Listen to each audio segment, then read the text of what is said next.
everyone. This is Ronnie from Everything Vive, and I have the pleasure today to be speaking with Eric Tereshinksi. He's a developer of Jet Island over at Master Indie, and yeah, super excited to have you on the show, Eric. Thanks for agreeing to talk with me. Hey Ronnie, how's it going? Thanks for having me. Yeah, no. Like I said, I had a chance to play Jet Island, and it was a ton of fun. I'm super excited about any kind of game that kind of stretches the boundaries of locomotion and how you're able to get around a world in VR, and that's really what Jet Island seems to be all about. So, if you could just for a moment just kind of talk about how you first got into VR and how you started developing Jet Island. Cool, yeah, thank you. Um, yeah, I don't know. I guess it all started with the Oculus DK2. What was that? Probably about 4 years ago now. Something like it was probably like around 2013ish is what I'm gonna guess. Yeah, I guess it's been a while now. Yeah, I Yeah. remember when I first saw the Kickstarter for the Oculus. It was really cool. And I remember playing some really bad VR games, like back when I was a little kid, back in the 90s, where the screen just felt so far away. So hearing about the new Oculus, I was like super excited. And I finally, like, I think I went to like some college club, VR, not, no, just a video game development club, and they happened to have an Oculus DK1, and that was the first time I ever tried it. And of course, the first thing I ever played was a roller coaster game. Yep. Like, I remember most I had a people. DK1 myself, and I think that was one of the first things that I like. I think it was like the roller coaster demo, like in the Unreal Engine. I don't remember. Like Yeah, it was using some like castle assets or yeah, I something, think it and was the same one. yeah, no, that's awesome. Yeah. Yeah, it seemed like such a good idea. Like, oh, yeah, like it feels like you're sitting in a chair. In a roller coaster, you're sitting in a chair. It must be the perfect idea for a VR game. Yeah, if you got nauseous, you're just like, oh, you get nauseous on real roller coasters. That's super realistic. Yeah, exactly. It's so amazing to see like how far we've come both in hardware and just knowing about VR. Like nobody knew that roller coasters were a terrible idea back then. Everyone thought like, "Oh yeah, this is great." So after you got a chance to play it, at that university kind of showing, what led you to pull the trigger on getting the DK2? I don't know. I mean, I was working on a video game at the time and I was thinking about just adding VR as an add-on. Mm, Because I guess back then I didn't really, the idea of a game made for VR wasn't that big of an idea. Like there were a few yeah. games out that you could test out with the DK2 Yeah, they were that mostly like little projects, kind of showing like yeah. tech demos more than actual games. Yeah, so I just kind of bought the Oculus DK2 just mostly out of interest and Mm, like, oh, I'll support it, hmm out of hmm VR mode. hmm But it wasn't until I saw the Vive come out, and I think that's what, April of 2016. Yeah. And I remember watching interviews of the Job Simulator Mm, people who made hmm Job Simulator, hmm and just hearing them talk about the design of VR just got me so excited. Like just the I guess the two big game changers over the Oculus were the ability to get up and walk around the room Yeah. and actually having hands. Yep. And like until that moment, like hearing them talk about Job Simulator, I never thought about VR as something you do standing up, Mm, I guess. yeah. And just that small little change just like changed everything for me about VR, where I was just like, holy crap, I have to make a game designed for this. Um, so yeah, I got the Vive when it first came out. I think it was like $800 Yep. when it first came out, and thankfully the price has dropped since then. But yeah, one of the first things I started working on was a sword fighting simulator, Okay. and so I worked on that for a few months, and I made an arcade style sword fighting game called Swordmaster. Okay. Um, and so that was pretty fun. It was definitely completely different than Yeah, making a I'm regular aware of video game. Swordmaster. I didn't know that was you Oh, too, cool. so that's pretty Oh, cool. yeah. Thank you. Yeah, so it was just completely different. Like, just like the fact that when people played my game, they would get like exhausted and tired. Yeah. and just regular people would want to play my game. Like I was so used to like with indie games, like I'd make like a web browser game or something, and you only get like hardcore gamers with like a gaming PC and who also like indie games. Yeah. So like you have like a very niche audience. But with VR, it was just kind of like anybody could pick up a sword and sword fight, and it was really interesting. I didn't even need to put a tutorial. I mean, there was a tutorial in the game, but I was like worried about like, oh, how am I going to teach players how to play? But then Hmm. I started playtesting it on just random people who've never played VR before, Yeah. and I found out that everybody knows how to swing a sword. Yeah. No, there, it's true. yeah, there's like almost no teaching necessary. In making and starting your work on Swordmaster was it just something that you really wanted to be able to do in VR, and that's kind of what inspired you to go that direction, or like after you initially loaded up the Vive and kind of saw what it was capable of, what went through your mind as far as like why you wanted to do sword combat as your first kind of try at VR. Um, I think it was because I played a demo. What it was like spell something. I think I know. Was it one where you got to like there were like orbs that you could experiment with, and there was like physics in a room, and Oh, I I'm think that's trying to. Waltz of the Wizard. You're right. You're right. That is. It was, oh, I can't remember now. It's very obscure now. It was just like a tech demo that somebody put together, Okay. where you could like fight skeletons with a sword. Okay. And I really enjoyed that. And like one thing about it I realized was that since you could move with the trackpad, I found myself dodging the sword attacks using the trackpad instead of my real body. So Uh, that just made me start thinking like, oh, what if there was a sword fighting game designed around dodging the attacks with your real body so that, yeah. you don't have a joystick to move out of the way with. Like you have to rely on your real play space. Um, so I just started like putting together just a tech demo, and it was really just like this really small experimental project. Like I didn't even have a background. I think it was just like a gray grid floor and like just some clouds in the sky, and you had one sword and one guy uh, that you could hit with your sword, and it was really really basic. But I just posted a video. Like I just started recording myself just to see what it would look like. Where I had one half of the screen be my webcam showing what I looked like in real life, and the Yeah. other half of the screen was the game itself. And the footage ended up looking so cool that I pieced it all together in like a little 2-minute montage and put some music over it. And it looked so cool that I decided to just upload it to the internet. And there weren't that many sword fighting games out for VR at that time, and VR was still really new. So Yeah. that video really blew up. No, and I remember when Swordmaster first came out, like around that time, because I was actually really interested in the game because, like you Oh, said, like as soon as the Vive came out, very similar to your reaction to it. All of a sudden, like I had a DK1 before. I had tried out lots of little demos, and you're mostly seated, and like I think the coolest stuff about the early VR with like the DK1 was just the fact that I could like turn my head and feel like I was somewhere else. So just yeah. just the idea that like, wait, there's something behind me, and turning around and realizing that you were still in the game world, like that was kind of mind blowing back then, right? But Yeah, then it really was. but then when the Vive came out, being able to walk around and like you said, having the motion controllers to where, because I had never tried like the Hydra or any of those other, like I had only had just like an Xbox 360 controller, I think, that I had Yeah. kind of, so I hadn't ever experienced any kind of hand presence or anything like that in a game, and so to be able to actually physically interact with something in addition to walking around, and the DK1 didn't even have the outside in trackers or anything like that. So you couldn't even really like, so just being able to like, yeah, move your head in space and it to be able to track. So like all of the first experiences that were really like earth shattering to me were ones where like you are actually physically doing something in the space. And Swordmaster VR was one of the games that when I first saw just like the screenshots of it in Steam, it kind of reminded me almost of like just looking at the screenshots prior to playing it, kind of like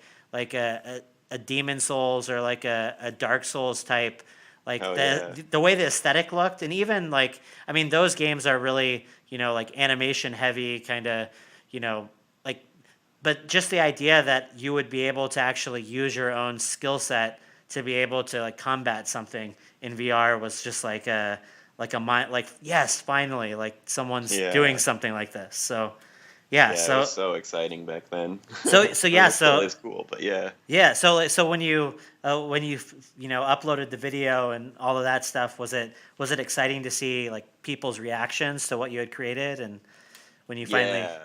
like how long from like posting that initial footage to actually having the game ready to go up on Steam? I think it was about 3 or 4 months. Okay. It was fairly fast because it was a really simple game. I mean, it was just a wave based game. Yeah. So Yeah. Yeah. once I got the combat physics working the way I wanted them to, I just kind of made enemies come at you in waves.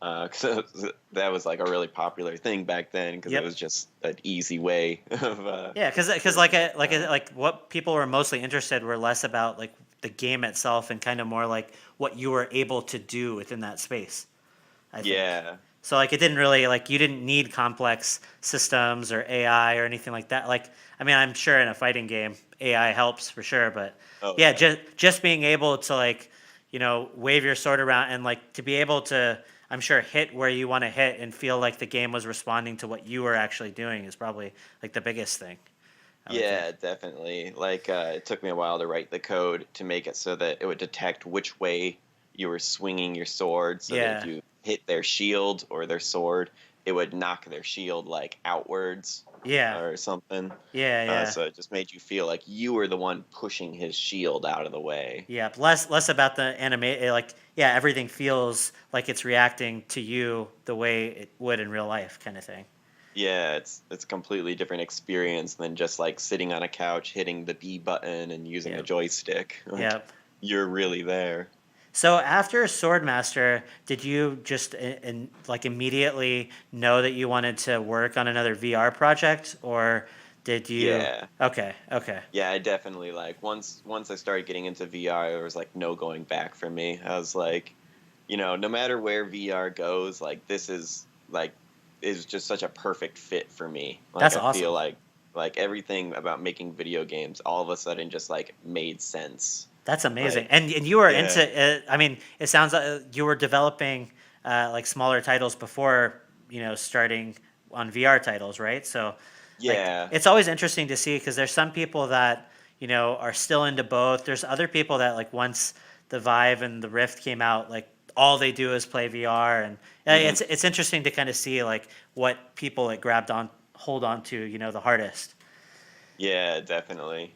Yeah, I mostly just started with like web browser games. I did like one or two phone games. Okay. um, and a couple of PC games. But yeah, so mostly I was just making traditional games. But yeah, as soon as the Vive came out and I made Swordmaster, I was like, yeah, this just everything makes sense now. Like I want to be inside the video game, not Yeah. just looking at a window on the monitor. No, and I think it's ironic that right now, in some respects, like kind of the user base for VR platforms is one of the most like hardcore and kind of insular. Like it's a smaller Yeah. community right now because getting back to kind of what you were talking about, like some of the coolest reactions and how people were able to just easily pick up and play. Like I still get those responses when I show people VR, to this day, is like the appeal is there to where if someone has the ability to just try it out and play it, that like literally any person, like my parents who never played a video game in their life, can jump in and immediately kind of grasp some. Like I'm always surprised just to see how certain types of people are actually so good at some of the things in VR games without having any kind of tutorial or prior knowledge to anything. Yeah, definitely. So, and I would Yeah. imagine as a developer, like that's super exciting because all of a sudden, like all of your friends and family, and a lot of people that might not have that, like more hardcore kind of dedicated kind of following to games, like to be able to show something that you're working on to literally anyone and get a reaction from them must be like really rewarding. Yeah, definitely. Yeah, because like before VR, like my friends and family would look at the games that I'm making, and it wouldn't quite click with them. Like Yeah. they would just be like, "Oh, that's a video game. I'm Yeah, not that's really neat. into video Like, games." yeah, yeah. But yeah, now like people actually like get it. I mean, at least the ones who try it, they don't really Yeah. get it until they try No, it. that's how, I mean, honestly, like even like people like you and me, we were interested in it until we tried it. But I feel like, yeah, anyone that tries it, like all of a sudden has a different idea and perspective of what Yeah, it is. So, no, yeah, definitely. that's awesome. So yeah, so you knew that, going from Swordmaster to your next project that you wanted to stick with VR. So what made you decide to go the Jet Island route with like the locomotion and the different movement systems and whatnot? Yeah, that was a pretty interesting. I mean, it kind of just like Swordmaster, where I really just started working on some code and making a prototype that I just found interesting, like an interesting problem that I wanted to solve. And I guess the initial inspiration came from the game Tribes Ascend, Mm. and I Yeah, really I like. played Tribes back in the day. Not Tribes Oh, Ascend, nice. but I think I played like Tribes 1 and 2. Okay, yeah, yeah, Yeah. those are pretty similar. I think the only difference is like you have to like hit the space bar at a certain Yep. time to To make it ski. skate. Yeah. Yeah. No, that's what like I had no idea that Tribes was an inspiration for you, but it totally makes sense. Like now that Oh, I nice. But anyways, yeah, continue. So, Y- Yeah, so yeah, I was just playing Tribes back in the day, and I found the movement system in that game just so interesting that I always wanted to make a game just where I just played around with similar physics.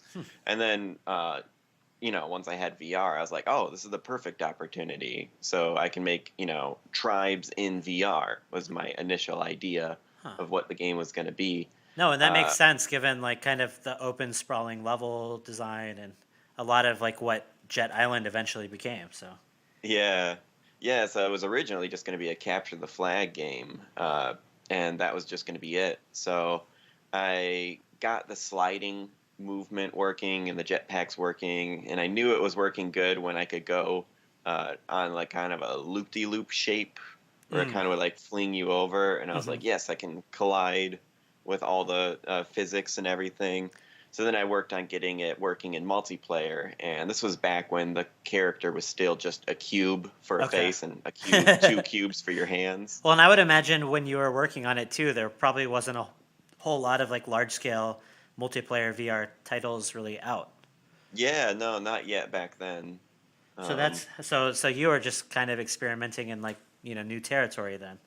yeah, yeah, I think the first map that I made must have been, I don't know, maybe like a square kilometer, maybe a little less, something like that. Mm, It was just kind of like this square, really simple map that I put together very quickly just to test out things. mm. Um, and I just found a couple random people online who were willing to download the game and just test it out.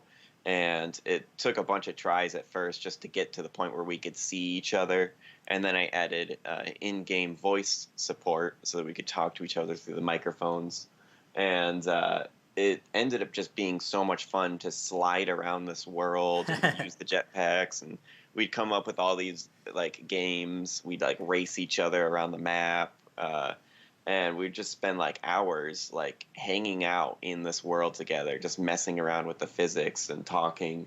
And And and at that point, I mean, were you just kind of letting the physics kind of guide how things kind of worked out, or like yeah, were you tweaking things here and there to kind of try to make it feel different, or like what kind of led to what eventually became the systems in the final game? um, yeah, just kind of like a lot of tweaking it, seeing how people used it, and just making sure the collision detection worked really good.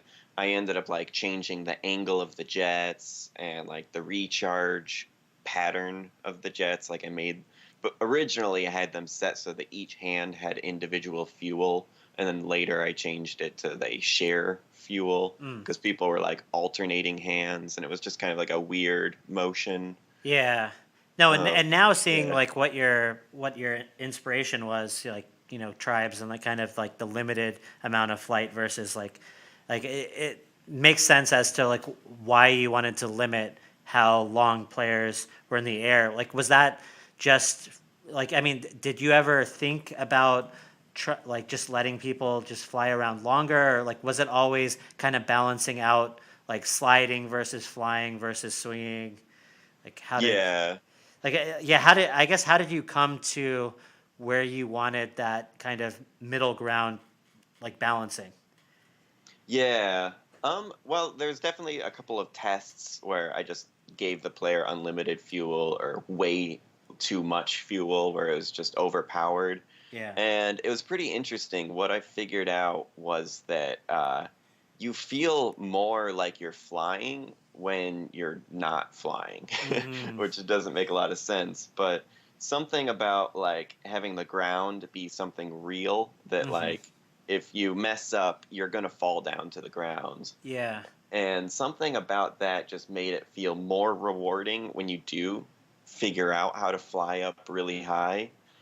So something about like making sure that gravity was always something you had to think about made the flying around in the world feel a lot more real. Huh. No, Uh, that makes sense. Because I mean, one of the first like flying experiences I ever tried in VR was Richie's Plank experience, oh yeah, and that's a similar like I mean the like the flying around is almost like a side part to that game because like some of the coolest stuff about that game is like walking on the plank and falling from the buildings and like yeah like you were saying it's a lot of your vulnerability that makes you feel like you're doing something extreme more so than like the the ability to just fly unlimited or do whatever yeah. you want. So huh, that's no, that's really interesting. Yeah, yeah, that makes a lot of sense. I guess it's kind of also like if you're playing a horror game, it's going to be a lot less scary if you have a bunch of ammo and a Mhm. high-powered gun that can kill all the enemies super easily.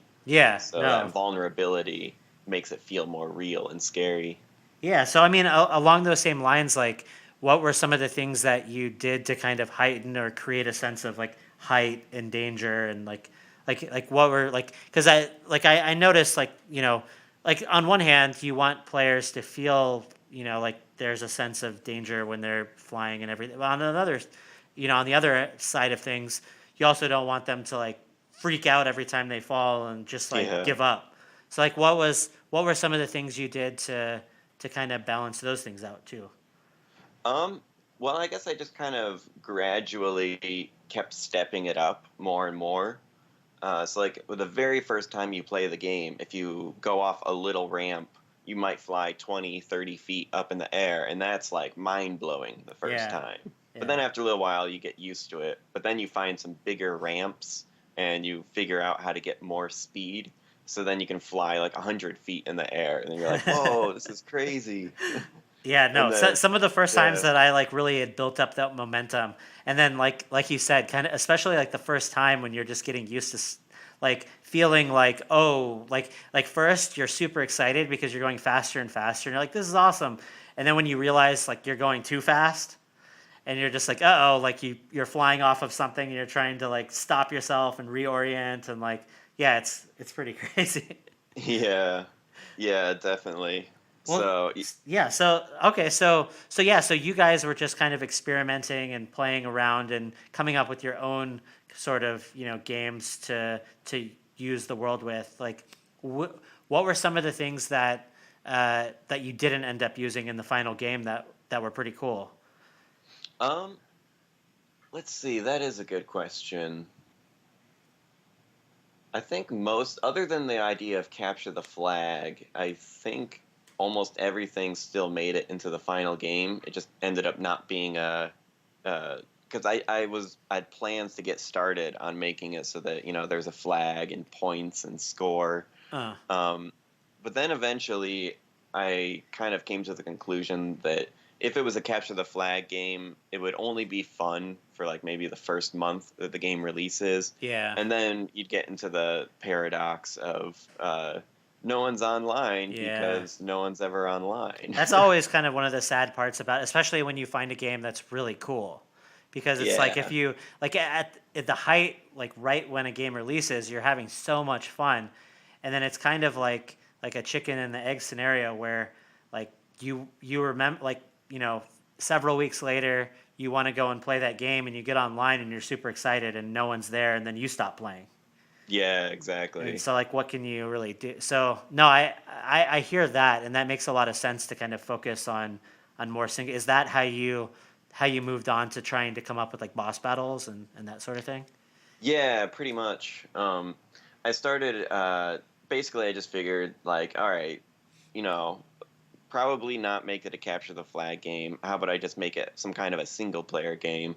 And originally I was thinking like it would just be like a really big obstacle course, like figure out how to make cool obstacles that are just a challenge to get from point A to point B. Yeah, like almost like a platformer kind of. Yeah, yeah, exactly. Um, so my first step to that was just me figuring out like, okay, how big of a world can I make it? Um, and I guess another piece of inspiration that made me think that I wanted to make everything in all one big world was I remember back in the DK2 playing that Winlands demo, Hmm. and and then once the Vive came out, like a couple years after I originally played the Winlands demo, I went to go play the Vive version.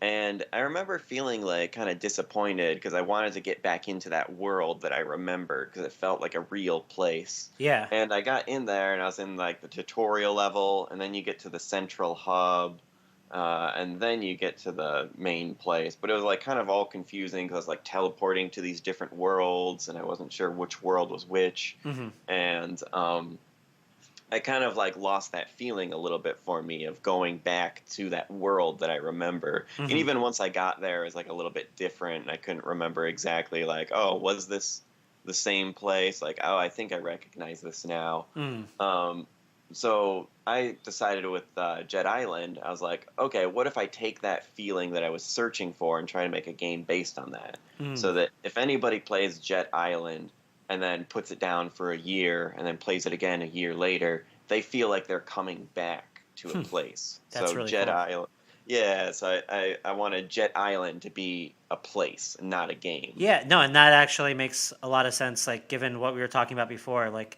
one of the like the movement systems and like what you're able to do in the environments is definitely one major part of what makes VR so cool. But the other one is the sense of presence and the fact that you're going somewhere.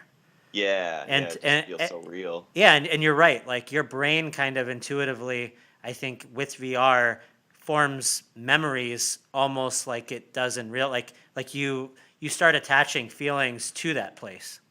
Yeah, definitely. Yeah, That's like so now when I play Jet Island, I'll like just fly over a mountain and just be like, "Oh, I remember hanging out with that one guy on that mountain and we were talking about that other game or something." yeah, yeah. No, that's really cool. So, and that adds to like you were saying before, like on one hand, you it sounds like you really like strove to develop like specific tasks for players to do, but a lot of the other things you're just trying to give people the tools to kind of create their own fun within the game world.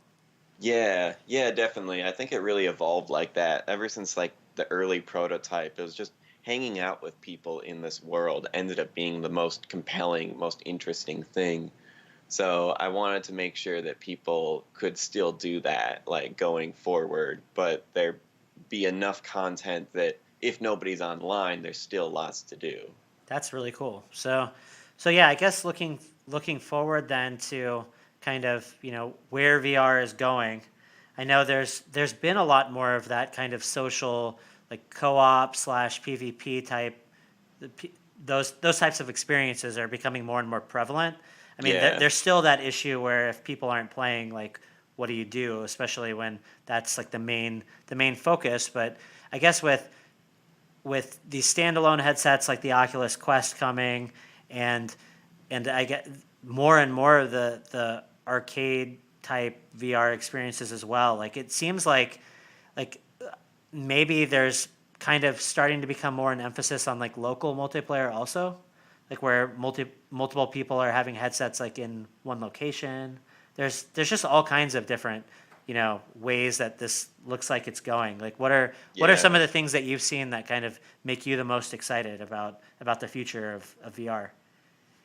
Yeah. Well, there's a lot of really cool things. I always found VR chat really compelling. Even though like VR chat is so janky, I Yeah, guess, like yeah. I everything's glitchy and yeah. lagging. I've used VR chat. I use big screen a lot for like random stuff. Oh, nice. So yeah, no, yeah, it's fun just being in there with people and seeing like Rec Room does some of that too, where Yeah. you're just in Yeah, a Rec Room was mind blowing the first time I played it. yeah, because you're just seeing people and that like besides being in a place together, like you're also seeing people's personalities play out and just how they interact. Like the fidelity in which you see people moving around and interacting with stuff is so much higher than like seeing people control something with a joystick. You know? Yeah, oh, so much. Like, actually, that reminds me of when I was working on the prototype for Jet Island, and I was just trying to get the multiplayer working so that I could just see another person in the game. It was uh, I kept on like uploading a new build of the game and sending the files to my friend online and telling him to run it and be like, "Oh, do you see me now?" And he'd be like, "No." And I'd do the whole process over again. I'd be like, "Do you see me now?"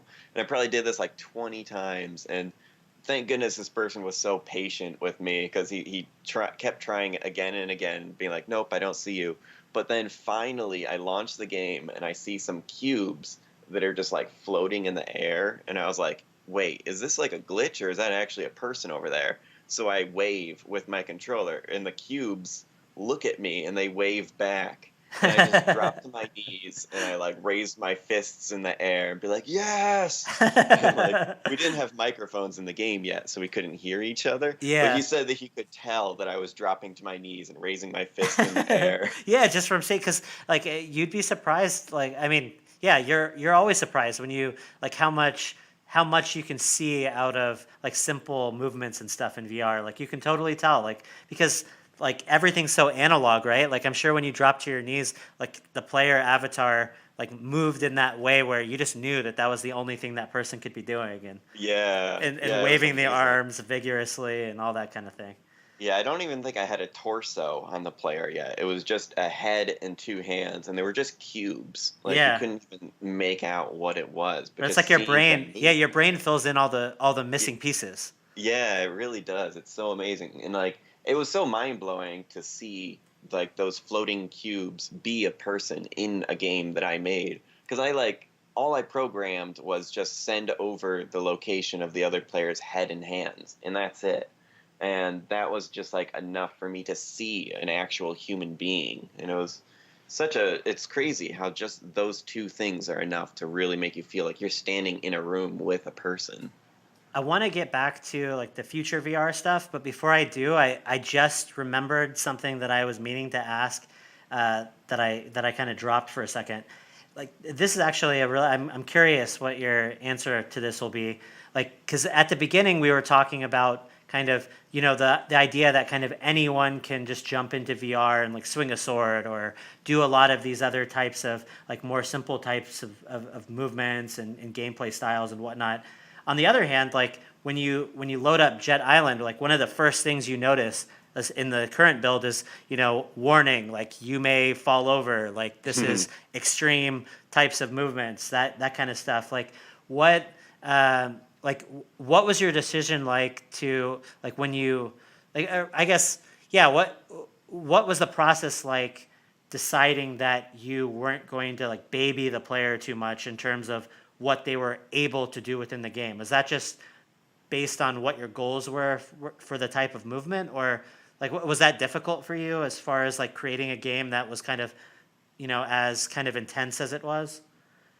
Yeah, that was definitely pretty interesting. Because yeah, it's kind of the complete opposite of Swordmaster, where Swordmaster is it's easy to play, it's comfortable for everyone, but with Jet Island, it's like for the advanced players who've been playing VR for at least a year or something like that. Yeah. Um, and yeah, it is a lot more difficult to figure out how the physics work because the physics are just they're meant to be as realistic as possible.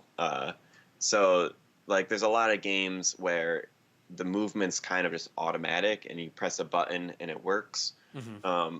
Whereas Jet Island was just kind of like the way the ropes swinging around. Like I wanted the ropes to just be really realistic, and then you could use the ropes with the physics. But it was very interesting because like as I was working on all these new features and the physics, like I would test it out a little bit at a time. So my skill level was always like higher than a beginner player. Yeah. So that was always something very difficult to balance because like I was able to fine tune and balance the game for advanced players. For you. Uh, yeah, and a lot of the beta testers got really really good at the game. So I would get a ton of feedback from them, and even now after the game's launch, there's like people who are just so good at the game that if I change one tiny little thing, like how long the jets on your hand last before you run out of fuel and they have to recharge again, or Yeah. how they recharge, like the advanced players, it makes a big difference to them. They're like, "Oh no, I don't like the new changes. Like change it just a little bit more that way, or Huh. Because can it you make messes this with like their change?" flow, you know? Like they have a, Yeah, huh, that's really interesting. yeah. So I would imagine, yeah, during development, it would be hard because like there's only so many like new people that you can kind of get your hands on to see what their reactions are going to be to like, at various stages. Like, is it a constant kind of effort to try to get new eyes on what you're developing, or? yeah, back before the game was released, it definitely was very tricky. And oftentimes when somebody plays the game for the very first time, like that first 15 minutes is really important Mhm. for people to like figure out whether or not they're going to like a game or not. Yeah. And that was always a big challenge with Jet Island because I felt like in the first 15 minutes, you feel usually very clumsy and you have Hmm. no idea what's going on because the Hmm. controls are very different than other games. Hmm. Um, and I feel like a lot of people will play the game for 10 minutes and they'll like give up on it and be like, "Oh, this sucks." But if they would just play it for like another 10 minutes, you'd start to get the hang of it and you're like, "Oh, this makes a lot of sense now." So that's always something I'm continuing to try to improve, just improve the tutorial, just Mm. ease people into how the movement is supposed to work, and I have to teach them the controls and physics at the same time because I Hmm. don't ever want anything in the game to just be automatic. And Mm. that's part of what makes the movement so rewarding is that Yeah. it's you who did it and not, oh, I pressed a button and my character did it.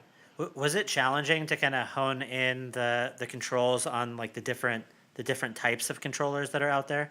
I mean, I know like the Yeah. the main two is like the touch type controller with joysticks versus the Vive wands with the touchpads. Like, kind of how did that work out? And like at what point during development did you like was it from the beginning you were kind of working with both, or was the Vive like the main one when you started and then kind of shifted over? Yeah, the Vive was the main one when I first started, and then about halfway through, my Vive stopped working, so I Oh, switched over to my Rift, and I okay. played it exclusively on my Rift for a few months, and then I got my Vive working again because I just needed to replace the cable on it, and I guess that's Okay. what was broken. Okay. Um, but yeah, I luckily I think I read like an article or just some tips from somebody online about doing an input relay script where basically this is like just technical stuff, but basically I separated the code for how it gets what buttons are being pressed, Mm. and then that code would send the information over to the player code to know when you're holding down the jets or the hook shots. Um, so that way, all of my code for the input system was all in one place. Mm. So that really, really helped. And recently, Steam just came out with Steam 2.0 or Mm. Steam VR 2.0, Mm-hmm. and they have a really cool input system where all of the different buttons are events. Mm. So now when you go to do custom controls if you go to the Steam VR menu and you go to controller binding, you can actually like select any controller in the world. Like right now, I think there's like 4 different VR controllers that you can get, Mm-hmm. and you just click on it and be like, A button, and then you choose from a drop down list and be like, oh, I'm gonna have that be hook shots. B button, I'm gonna have that be jets. So it works really well. So Steam is definitely making it a lot easier for developers to support all controllers and letting players also rebind what buttons do what. So it's really nice that that's built into the system now. Yeah. So hopefully that starts becoming more and more common with all VR games, because right now it's kind of hit or miss Hmm. for Hmm. what VR games support that. No, that makes sense. Have you had a chance to mess around with like any of the knuckle controllers or anything like that? Oh yeah, I just got the knuckle controllers in the mail, and Okay. those are really cool. Yeah, that is what inspired me to switch over to the new system, was getting the new knuckle controllers, because you had to switch over to Steam VR 2.0. Ah. So I Okay. had to switch up my controls anyways. But it ended up being a great thing because I just improved the controls of all my other controllers as well as supporting the knuckle controllers. Hmm.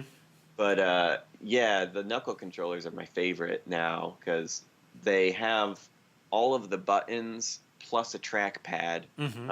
compared to the Oculus And I controllers. was thinking the trackpad on the knuckles would actually work really well with your game because like the way the snap rotations work with like going like left or right, like it's still capable of like doing kind of the swiping motions, right? Yeah, So you can yeah, definitely. It's definitely capable of that, but I ended up recoding it just to be the joystick. But okay. Okay. the way the code works is you could easily switch it back Okay. using the Steam controller binding.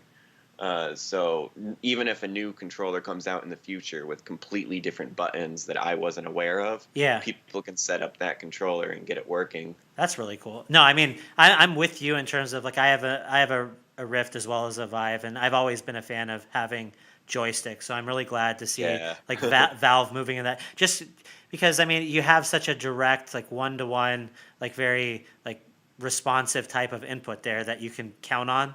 Like there's definitely uses for having the trackpad, like you said, but like but yeah, as far as using it for like very like precise movements, it's just you get more feedback from a joystick, I think.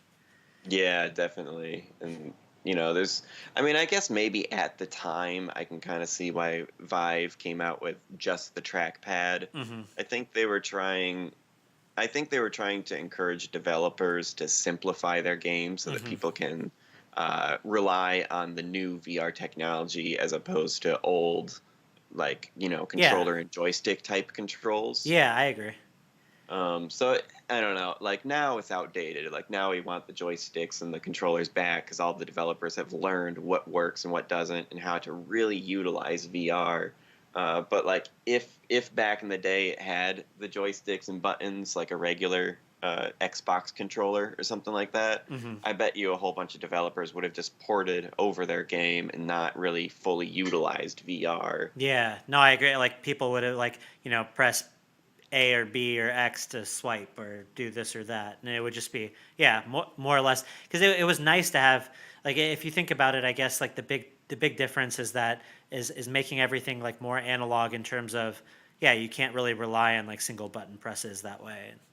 Yeah. Huh? Yeah, no, And it's it was probably also easier for new user or new players. So like when you hand the controllers over to somebody who's never played VR before, hmm. and, they don't know like, oh, the A button, the B button, the X button, the Y button. Like there's just too many buttons. Hmm. Hmm. So it is kind of nice that there's only a couple of buttons on the Vive controller. And part But of that too, I wonder if it was like not really knowing exactly where like locomotion types of systems were going to go because like if you yeah, think about it, like when the Vive first came out, besides just walking around room scale, like there was still that early emphasis on teleportation, which is not going to go away, but like it seems like things have moved more towards either like freestyle locomotion or kind of the combination of teleportation with freestyle locomotion for a lot of game and like the freestyle locomotion is more connected I think and better served with joysticks than like the teleportation stuff. So I wonder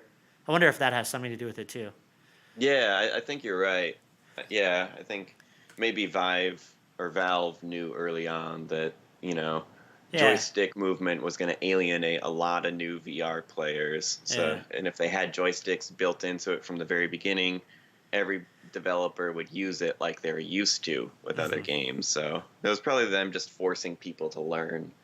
What are your thoughts as far as like part of what we've been talking about is kind of how the VR subset, the current kind of hardcore VR crowd the way we've kind of latched on to a lot of the games we play and how games have kind of evolved to accommodate that style. As we move towards, more standalone headsets and hopefully what eventually becomes more like wide scale adoption, do you see the need to kind of simplify again to bring players back, or because some games have gotten really complicated in a very specific VR way, you know what I mean? Mm, And yeah. and I just wonder, like, because we keep hoping that, and it seems like I think there's a lot of things about the next generation of hardware that we're learning about and seeing, down the pipeline that could potentially bring a lot of new players to the fold. Like, do you see there still being a need for like this like niche hardcore type VR experience, and then also the more forgiving, more like, simple kind of, or do you think a lot of new people are just going to have to learn like a lot of the stuff that we've learned over the last 2 or 3 years?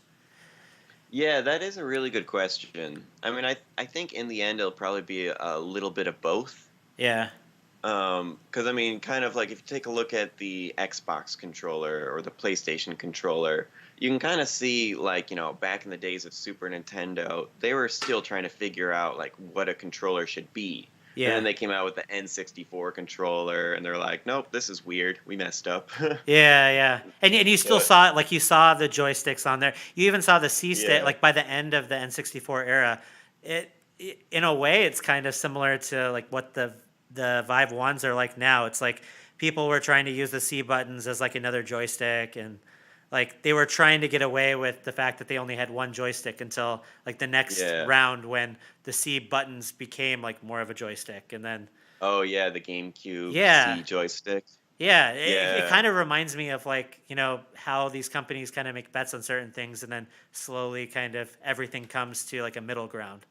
Yeah, it kind of like they've reached almost like an evolutionary peak where it's like the controller is getting closer and closer to just kind of like phones also. Like Yeah. phones have gotten to the point where all the new phones aren't that exciting because they No. look just like the old phones. Yeah, and Like, they're all like the same. Like everybody, like when some new feature comes out, if it's a good feature, everyone's going to have it. So it's right.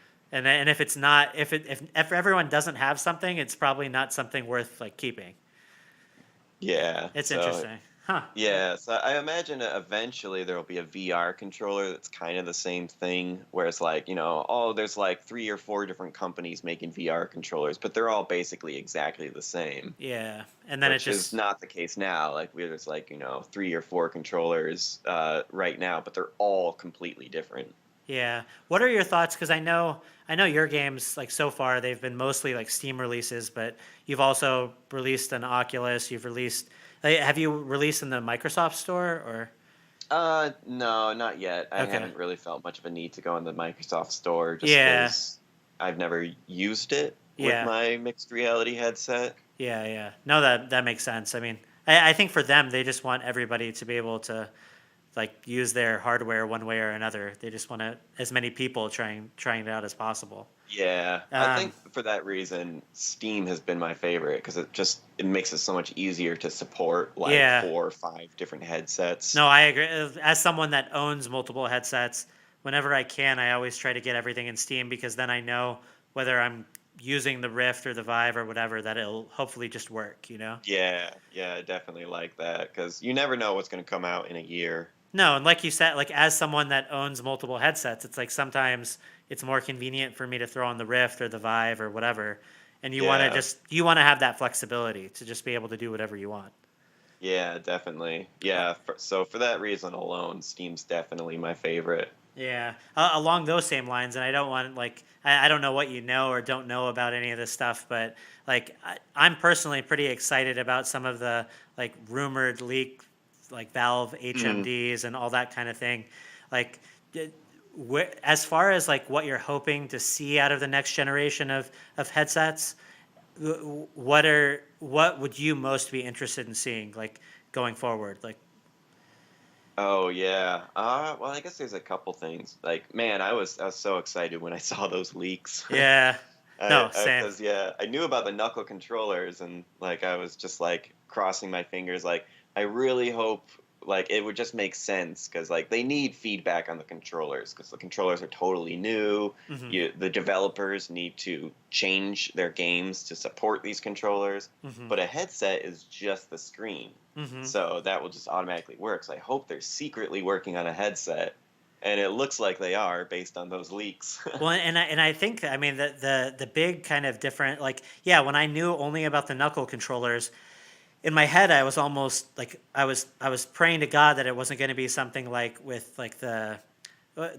Steam, the original Steam controller. Oh yeah. 'Cause I have one. I never really like used it that much, but I right when I found out that Valve was releasing some type of a controller, like I immediately was interested and purchased it. And it was really cool. Like I think the concept behind it was interesting, and some of the games that you're able to play with it. I have my PC hooked up to my home theater, so just being able to play certain types of games without a keyboard and a mouse, like, is sounds appealing to me. For games that I would want to play on the TV. Um, Yeah. but then, as that, yeah, just kind of their support trickled out, and it eventually just kind of seemed like it went away. And so with the knuckle controller, I was like, oh, hopefully this isn't going to be something that's just like a one-off that they're trying to. But between, the fact that they're developing, it sounds like a lot of VR titles specifically around the knuckle controller, and then on top of that, if they are, working on their own head-mounted display as well, like that really shows that Valve is gonna, hopefully take this, kind of into their own hands and really make something interesting for the next gen of PC, you know, especially seeing that Oculus is going more the standalone route, which I think super makes sense for them. It's just nice to Mm. have someone that's invested in the PC side of things really take a strong interest in pushing things forward too. Yeah, definitely. Because I mean, we need both sides. We need the standalone for casual players, but For we also sure. need to be pushing the technology to its furthest. Yeah. So it No, is great I to see we have so many headsets, like, even like Star VR up at like the $5,000 range and yeah. stuff like that. No, and some of the coolest. I'm trying to remember. I think it's Varo or Varho. I think it's. I don't know if you've seen it. Like they develop like more. It seems more like enterprise, like kind of like more for big businesses. But it's a headset out of, I believe, Finland. Is the company, Hmm. um, and they're making like retinal resolution type displays that have like multiple screens inside. Like, I don't That's know. really awesome. Yeah, yeah. When you look into it, you'll see, like, I don't know. Yeah, I agree. Like the more forward-looking companies that are working on this stuff, the better. And I think Oculus is doing a great job from what I've seen of what they're developing, like as far as like pushing the tech forward. And it looks like Yeah. Valve's doing the same thing. And if everybody's kind of working together, then like we were talking about with the controllers, eventually the stuff that really works will trickle down from each of the independent head-mounted displays and VR tracking systems into one like form that's ultimately what we want. Yeah, yeah, definitely. Competition's really good. It keeps, I mean, right now it's very interesting because there's no one headset that's just the best at everything, regardless of Yeah. price. No, I So, I totally agree. And with the from the pictures of the Valve one, I mean, it looks like it it works with like inside out as well as outside out tracking. Like it looks like, yeah, that's gonna be interesting to see. yeah, I really don't like, and I wonder, I mean, because obviously the knuckle controllers are built using like, the base station technology, like as far as I know. But Yeah, yeah, yeah, definitely. They're using the lighthouse trackers. And on the knuckle controllers, you can probably find images online of this, but with the Vive controllers and the Vive headset, there's these little like dimples where you could mhm, see each of the sensors. yeah, But with the with the Valve knuckles, the sensors are a lot more subtle, and like you can still see them. It's just like a little circle. It's a slightly different color, but hmm, they're flush with the plastic, and they're a lot more elegant and hard to spot out. But if okay, you zoom in on a picture of the knuckle controllers and zoom in on the picture of this leaked Valve headset, you can see they both have the same little circles. So it's definitely using got it. lighthouse tracking. Yeah, yeah. No, that's interesting. And yeah, I always wondered looking at my Vive, like, like if the dimples were actually necessary, considering it's still like a different material, like where you see the Yeah. sensors. And yeah, so this is just them, I think, trying to make it look sleeker and more elegant. And Yeah, that probably is just what they were doing. They probably could have made it work with dimples as well, yeah, but I mean, if you think about it, like some of the technology though too, like when the Vive came out, it was cool because you knew that, like, oh man, look at all these sensors. Like this yeah, thing is high tech. But now yeah, like people understand that VR works, and so it's less about proving that it's, like cutting edge, and more so just like giving the most sleek and workable experience, I think, functional. So yeah. So it'll be really interesting to see what those two cameras on the front are for. yeah, no, especially considering like that it has the that it still works with base stations, because yeah, like it's not, you wouldn't think that it's I mean, and there's that space that could be Magic Leap, or could be like some type, like who knows, like what type of, if there's going to be more like specific hand tracking than what the knuckle controller allows for.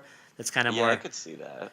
I mean, yeah, hand tracking in general, and hand presence is going to be a huge thing. And I know the controllers have like an awesome sense of hand presence, but Yeah, it'll be something like eventually, I think, when you're able to just, like when haptics are to the point where you can just use your hands and be able to interact with stuff that way.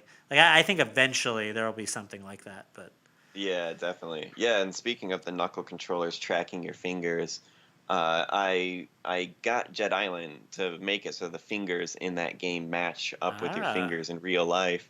And in Jet Island, it's not really needed hmm, because you yeah, it's press a basically, button for your jets. that's what I was gonna say. It's probably just like cool for the menu systems and stuff. Yeah, exactly. So yeah, it doesn't do anything to the game, but I really prefer playing Jet Island with the knuckle controllers because I can just look down at my hands at any time and wiggle my fingers. Yeah, no, And and like those little things make a big difference, though. Like I could it imagine does. just when you're interacting with stuff, like all of a sudden, like going from feeling like your hand is just moving like a wand, to all of a sudden your hand is in the game and you're able to, like when you're pointing to stuff, you actually feel like it's your finger. Like Yeah, it's that's weird. that's cool. Like it's one of those Yeah. things, like you thought you had that type of fidelity before, but then when you get it for real, you're just like, oh, whoa, this is crazy. Yeah. Yeah, definitely. Yeah, it's so amazing to see just what a small difference that makes. I mean, what a big difference such a small Small thing. change Yeah. makes. It, I'm really excited to see more and more games support the knuckle controllers because that finger tracking is really good and just so immersive. Yeah, no, I mean, and from what I've, like, I haven't had time to like mess with it myself, but like, or had the opportunity. But I mean, it seems like it's very like one to one, like very like it's more, there's more fidelity to it than like what you get with the Oculus, right? Definitely, Yeah. yeah, because the Oculus still has it can tell if you're physically touching a Yeah. button or not, Yeah. but the Valve knuckle controllers do all four fingers individually and can tell the distance of how far That's open or crazy. closed. So it's not just like with the Oculus controllers, they did a pretty good job Yeah, but it's where like a binary kind of like, yeah, open close, like, yeah. yeah, yeah, they do a lot of tricks to see. Like if you touch the grip button, they have like a position for your hand where your middle ring and pinky finger will close around the grip. And if you squeeze the grip in all the way, they'll squeeze in a little bit more. Hmm. But like with the knuckle controllers, I mean, you could, flip somebody off with your middle finger, you can raise up your pinky finger, you can, make the peace symbol with your hand That's so cool. and yeah, it just feels so much more, and the fact that you can completely let go of the knuckle controllers Yeah. makes it feel like it really is your hand. So Yeah.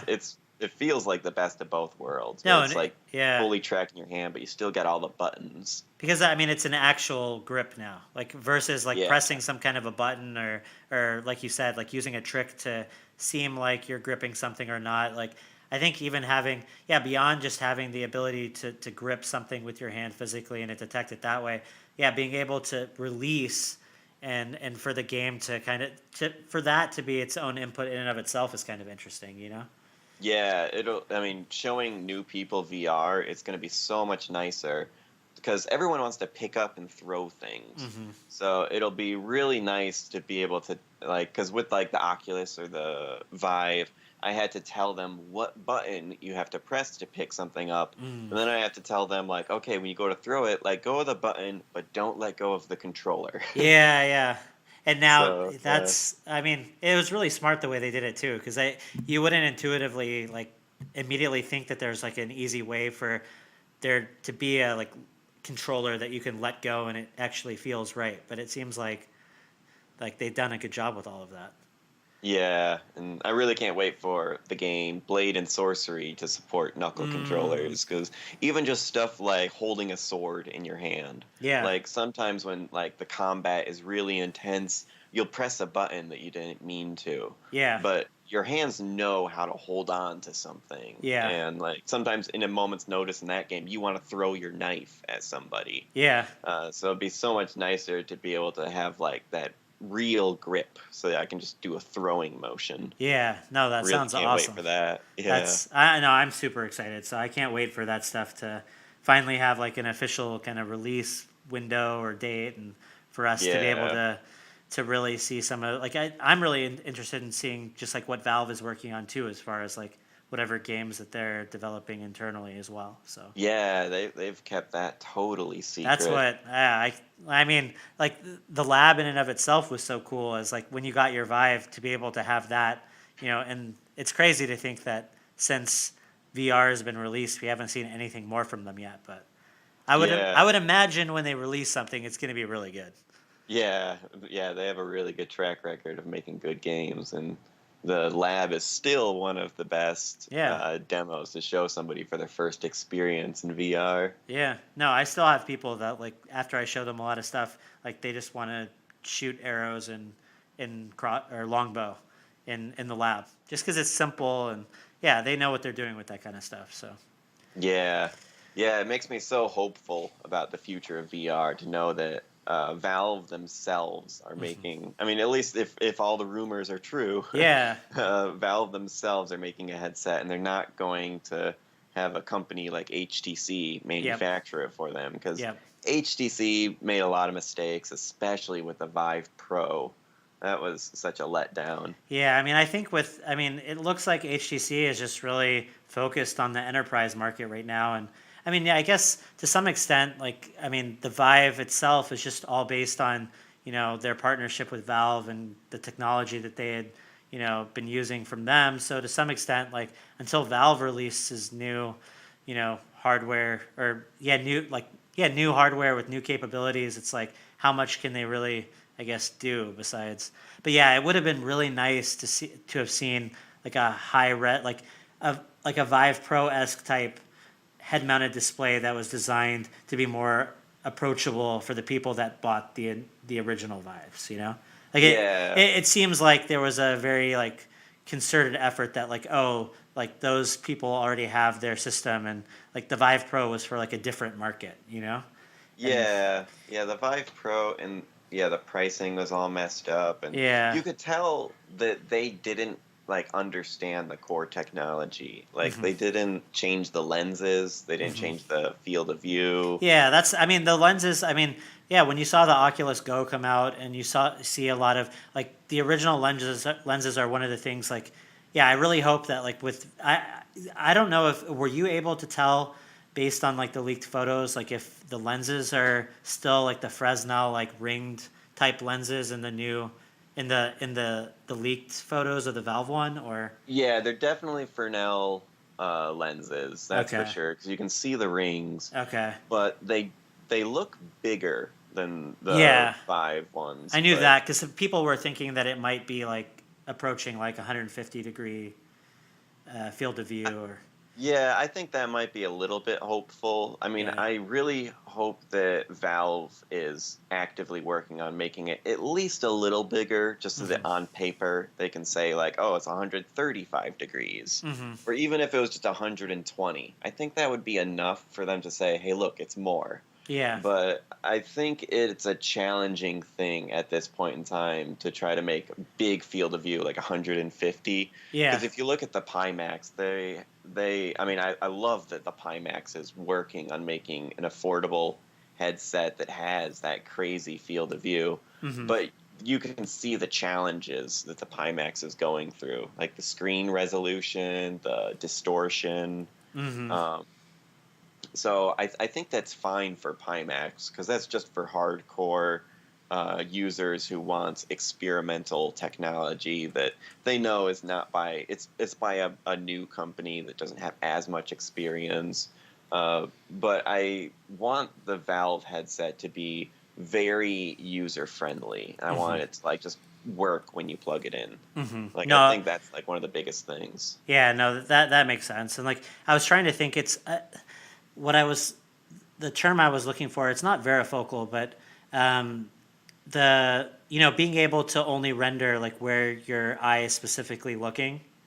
Yeah. Um, Oh, foveated yeah, rendering? foveated rendering. That's what. Like, I mean, I think as we get like higher displays and wider field of views, like that's foveated rendering is really going to be necessary. I think because we can't continue to expect like people to have just these like monster GPUs and graphics cards to be able to like run like it'll be really nice to be able to lessen the workload that these head mounted displays are going to require, Yeah. and Yeah, I because definitely. I could only imagine like with a 150-degree field of view, or even just 120, let's say, which is going to be more than previously, if if the resolution is going to be double or quadruple or whatever, compared to the Vive's uh, the Vive's resolution,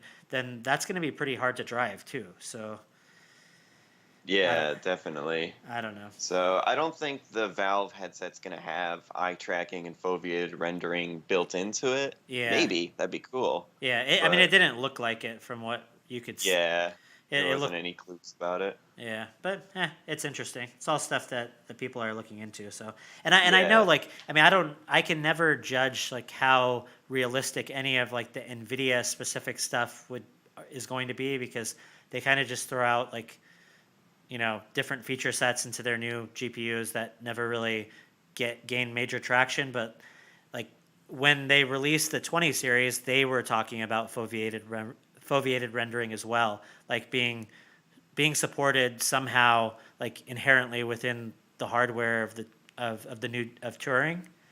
And I Yeah. and so I don't know like what hardware level specific stuff, like how that would necessarily make it easier or harder for foveated rendering to be adopted by a headset that didn't necessarily have like some kind of hardware specific functionality as well. But I mean, I don't know.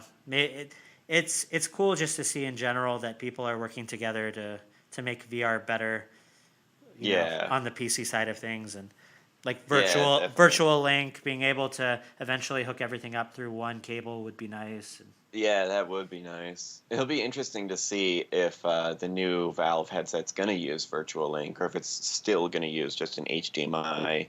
I'm guessing it's still going to be an HDMI for because, like, now, because I mean, like how many people have, or there at least would have to be some kind of an adapter or something. yeah, I guess they could do that. But I mean, I don't know. Like then, what would the like if using an adapter is just the same, then I mean that's no different. I don't think from like using like the single cable. The like the Vive had multiple cables, and they had one that was like all combined into one cable.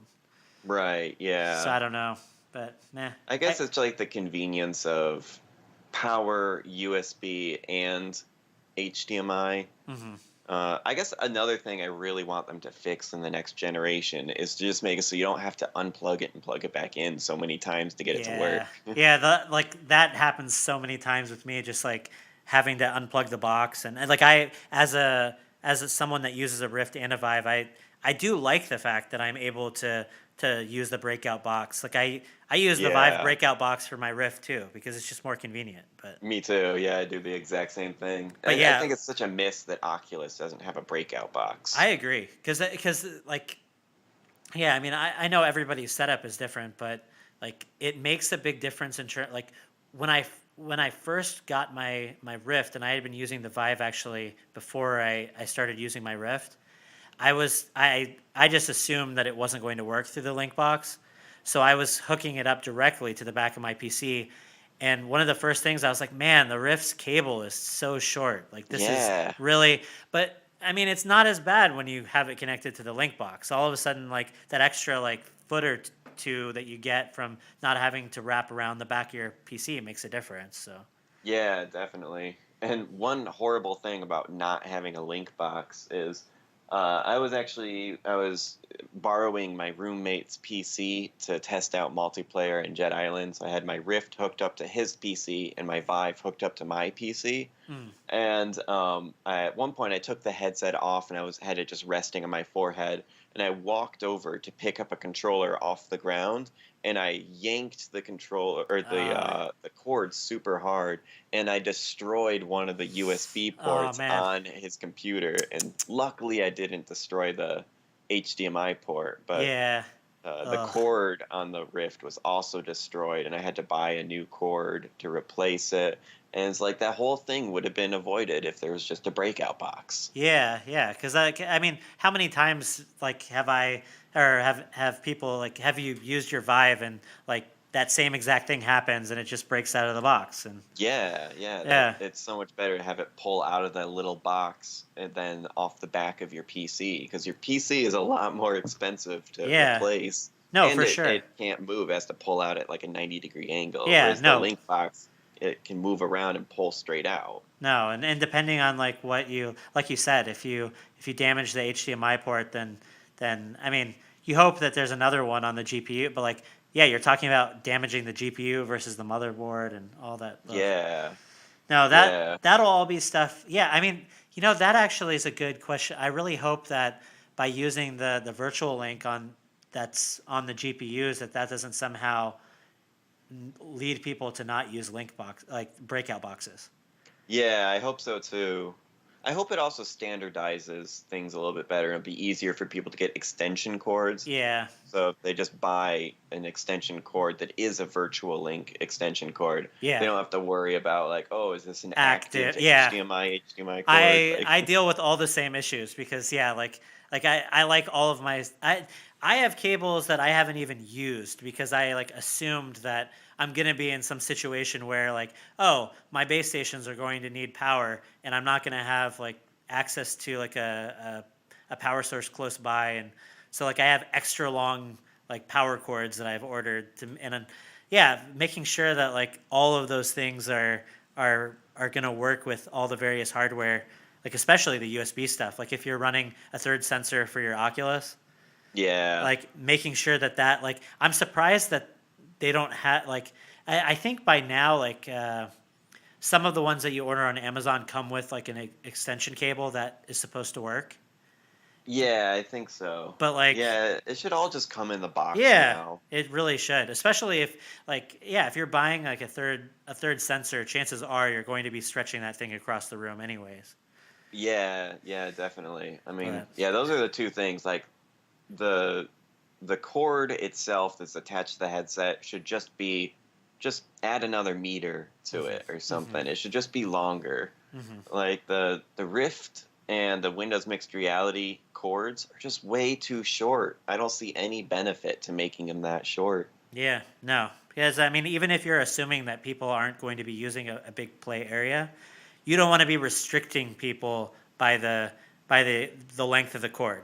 Yeah. Like I'd much rather have. I mean, with the window, like yeah, with the wind, you're never going to be in a situation really where if you needed to walk, other than if you're going to bump into something where it would be a problem to walk too far away. So yeah, that's frustrating. And Yeah.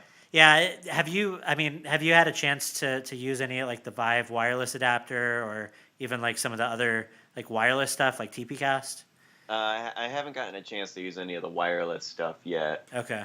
Um, but yeah, I'm hoping that that eventually also becomes standard. Yeah. But it's got to work first Exactly. because it's a lot better to just plug it in and have it work than to figure out if your wireless isn't Yeah. working. No, that's what I mean. I was using a TPcast for a little bit, and yeah, it became one of those things where like I need to go. I'm actually curious to go back to using it to see if like there's open source software out there that supposedly makes it better. Oh, okay. My initial experience was kind of like what you were saying. Like every time I wanted to play VR, like there were times where I got wireless VR working well, and it was just like, wow, this is amazing. Like it really does make the experience a lot better. But That'd be cool then, to try. yeah, but then all those times where like you're trying to just get going and it doesn't work for some reason, and then you're sitting there for like a half an hour trying to get it to work, you know? Like, Yeah. like those are big bummers too. So like I eventually disconnected it all, but yeah, I'll like the cool thing about wireless VR, and I would imagine in a game like Jet Island, it would be a huge difference because when you all of a sudden don't have the weight of the tether, and you also don't have just the feeling that you might trip up or something, like we've gotten really used to cables, Right. and like a lot of times we think without thinking we're kind of managing the cable pretty well, but when you don't have it and it's working properly, all of a sudden you move and interact in the world in a different way because Yeah, that sounds really cool. yeah, because you'd be surprised how much you limit the amount that you turn in game and move around the play area based on the fact that there is a wire there. Like when Yeah. it's gone, all of a sudden your movements are just like off the chart. Like you're just, you know what I mean? Yeah, that sounds. I can't wait for the Oculus Quest to come Yeah, out. that's That. what like I'm not, for me personally, I'm not 100% sold yet that the technology's there to like do sufficient like wireless head mounted displays on the PC, like where you're just because yeah, like I said, there's a lot of hiccups in getting it working right, and even with like the official headset or the official wireless adapter from HTC, it sounds like that is a big like resource hog sometimes on Yeah. people's CPUs, and like so yeah, like that stuff, hopefully it'll get better. It has a lot of potential, but yeah, like the easy solution around all of that when possible is to have, or when the game allows for it to be able to use a standalone headset, like that's a huge advantage for those types of experiences. So Yeah. Yeah. It'll be really interesting to see how that technology progresses. But yeah, I guess we're still in the early days of wireless. yeah, it'll eventually, like most of this stuff, if people really want something to work, they eventually find a way to get it to work well enough. Yeah. So Yeah. I guess hopefully, that's where we're at now. Just trying to yeah. iron out those hiccups. Yeah, and I mean, a lot of people using the HEC adapter, they had a lot of positive things to say. I haven't had like a extended play session with it or anything like that, but like using it at trade shows and with different developers and stuff. I mean, for the most part, like most of the time, I didn't notice any kind of lag or anything like that, which is really cool. Yeah, that's awesome. But anyways, I'll all have to give right. that a try sometime. No, yeah, it's definitely worth a look. So, but I have a feeling you'll have more than enough to mess with the knuckles now that you Yeah. finally got your hands on that. I'm sure that's really exciting. Yeah, it is. It's a whole new system to play around with going forward. Just actually having your fingers in the game, and like even I've noticed that now that you have real fingers, like picking up objects, you want your fingers to wrap around the objects realistically and to still be able Ah, to move your fingers while holding an object. huh. So it adds another layer of complexity, but it's really cool once you figure out how to get it working. How does how does like the haptic feedback and stuff like that work on on the on the knuckle controller? Like is it very similar to the wands in terms of like how it feels, or is it more tactile in any way because there's so much like finger tracking going on? It mostly feels the same. They've done a couple of small differences, like so the trackpads on the knuckle controllers, they don't physically click in like it's not like a mouse pad click Hmm. Hmm. like the Vive controllers were. Hmm. But it has like a pressure sensor where if you press it over a certain pressure, it engages as a click. Hmm. So the controller does a little vibration so that you know that you've pressed it hard enough. Almost like I forget what they call it, but what like the iPhone like 3D touch, right? Yeah, Yeah. yeah, just like that, or like when you're pressing the keys on the keyboard on your phone, like Yeah. it gives a little vibration so you know that you pressed a button. Okay. So yeah, it has that. I think it has the same thing for the grip if you program it in to do that as a developer into your game. Um, so yeah, there'll be.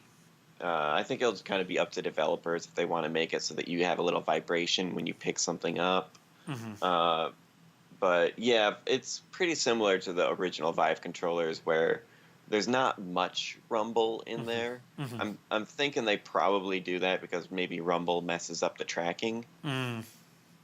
Not really sure why. So it's not a very strong Yeah, it's rumble. subtle. It's like it's more subtle than like using just like a standard like game console controller. Yeah, yeah, it's definitely true. Huh. Okay. No, that makes sense. That's cool. But yeah, mostly it's just seeing your fingers move and in one of the demos that they have to test out the knuckle controllers, you can pick up these grenades and throw them. But the demo is put together pretty quickly, so that Yeah. in that your fingers don't wrap around the grenade; they just kind of make a fist, and that doesn't line up exactly, Got and it. that kind of ruins the feeling a little bit. Yeah.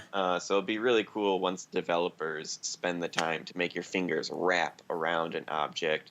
But one thing that is really cool is like you can be holding an object, but you could like lift up your pinky finger, and your other fingers are still holding the object, and that's a really cool feeling just Huh. to see your fingers still move even when you're holding an object. Yeah. Like with like a Vive or an Oculus controller, when you pick up an object and if you're playing a game where you can still see your hand while you pick up an object, your hands are like frozen Hmm. into the holding position. Yeah, it's So like a binary. It's just like, am I holding this or am I not? yeah, so And then, it'll be no, that really makes sense. Because what's interesting about that is even, I mean, like the fact that you're lifting your pinky doesn't change the fact that you're still holding onto the grenade. But I would yeah, think in a way it would probably make your brain feel more like you're holding the grenade with with the ability to do that because all of a sudden it feels like you're in control of what your hand's doing. You know? yeah. Like yeah, it's always interesting to see like how like even the indirect consequences of something like that and what its effects are and how you feel while you're doing something. Yeah, it'll be so interesting. I mean, even like little things, like they even have a little demo in there showing how you can pick things up between your pointer finger and your thumb. That's really cool.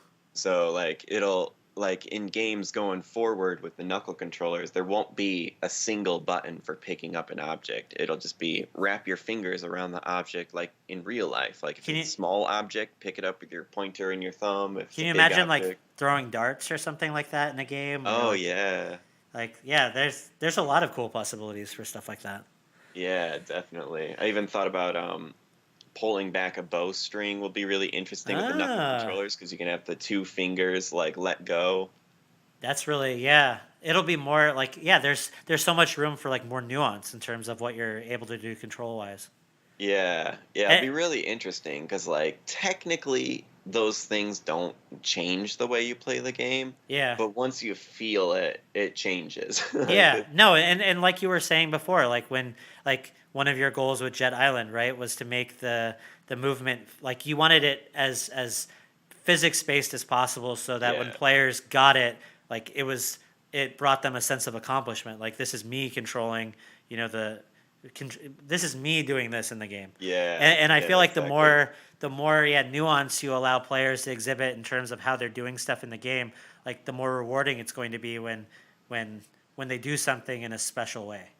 Yeah, definitely. Like, Yeah. yeah, it's really interesting to see the evolution of all VR games. Like going back to Blade and Sorcery, one of the most interesting things I noticed in that game was the system for picking up objects, and you can see it the most when you pick up something like an axe or even a chair. Like you can grab the chair in different spots, and you can like hold the chair like backwards. You can hold the chair over your head like a wrestler, like slamming a chair on Yeah. somebody. But that's a really cool system where it makes you feel so much more real because you can adjust your grip or Yeah. if you're holding it backwards or forward.